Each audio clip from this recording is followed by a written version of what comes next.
Hello, I'm Ivan Vesely. I'm the founder and CEO of Infinity. Treatment of mitral regurgitation via catheter is an exciting new area that builds on the successes of transcatheter aortic valve implantation. But current generation technologies are still crude and bulky. My team knows heart valves. We've built a heart valve company before. We've got the technical know-how and the business experience to make transcatheter mitral valve implants truly percutaneous. The market we are addressing is huge. Today, the US market for transcatheter aortic valves is already $1.5 billion, and by the end of this decade, it'll be $5 billion. The transcatheter mitral valve market is estimated to be 5 times greater at $25 billion. Acquisition of early-stage companies has already begun. Over the course of this summer, 4 companies were bought up, the most significant being Valtech for almost $1 billion. By a company not known to be competing in this area, hardware.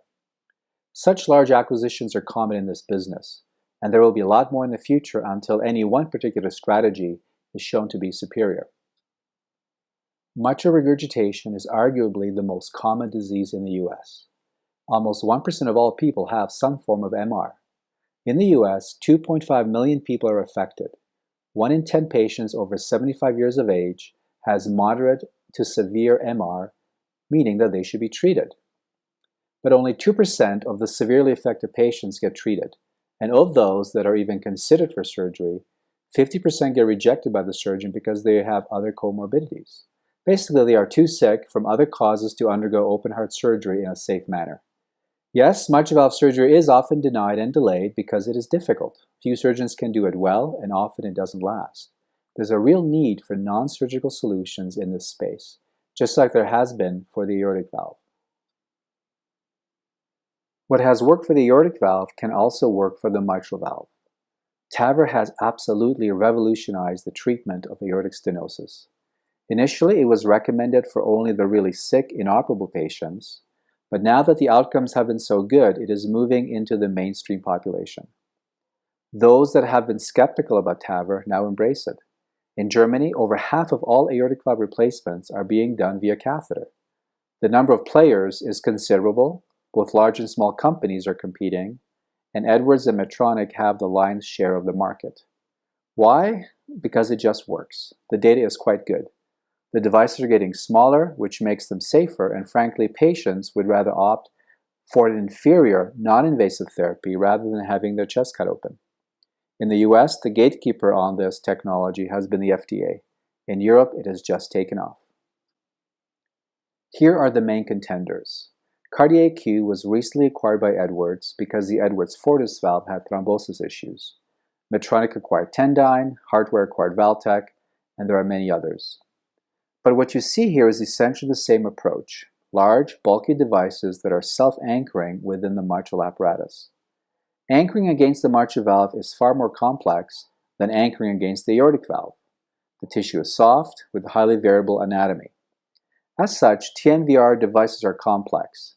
They are larger and bulky, and they do and will continue to suffer leakage, migration, and thrombosis risks. Indeed, Edwards acquired CardiAQ because its own Fortis valve had major thrombosis issues. But their greatest obstacle to safety and wide dissemination is their bulkiness. Most require 34 French introducers and need to be inserted via the apex of the heart. This is a surgical procedure.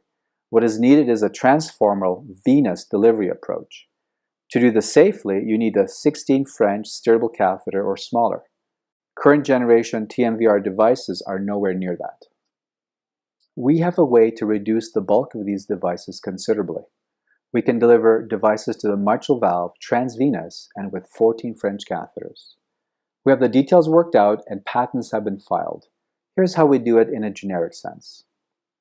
We've had a lot of experience with 2-part valves from our previous heart valve company, Valve Exchange. With Infinity, we take it a few steps further. First, we attach anchors into the mitral apparatus. They do not affect the function of the valve at all. We then attach a frame to these anchors that also incorporates a sealing cuff.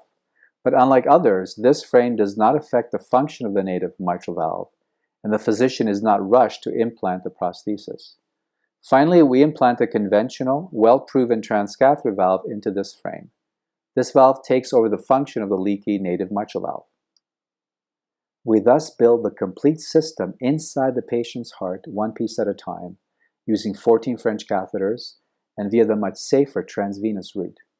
The end result is the same, transcatheter delivery of a prosthetic valve. But the way to get there is far better.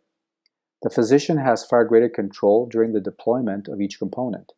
It's not a system that pops out of a sheath and one hopes that it lands properly.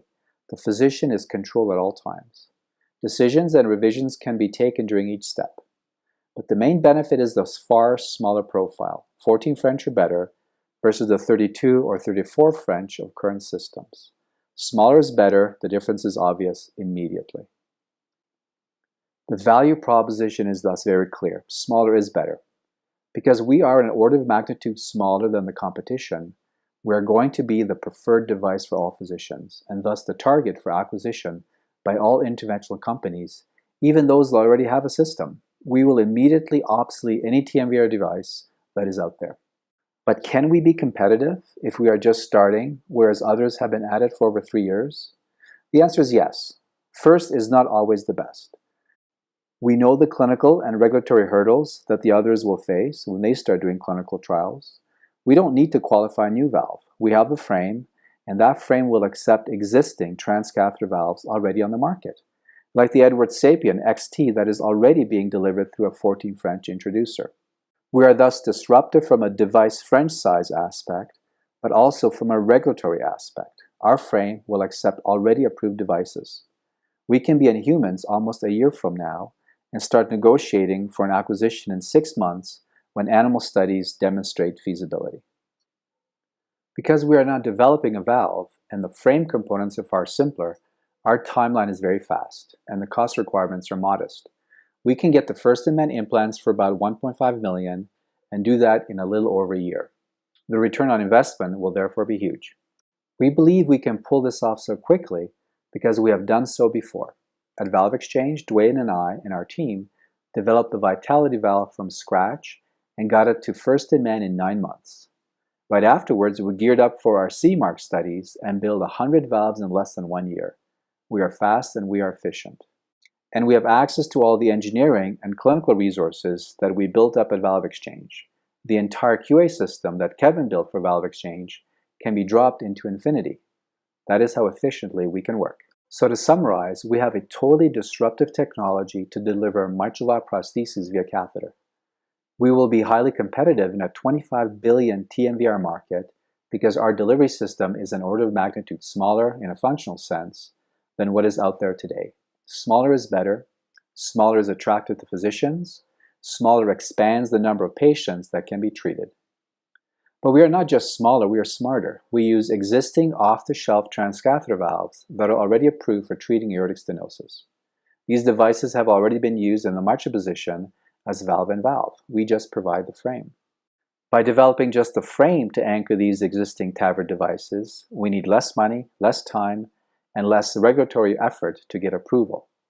We know we can do this because we have done it before.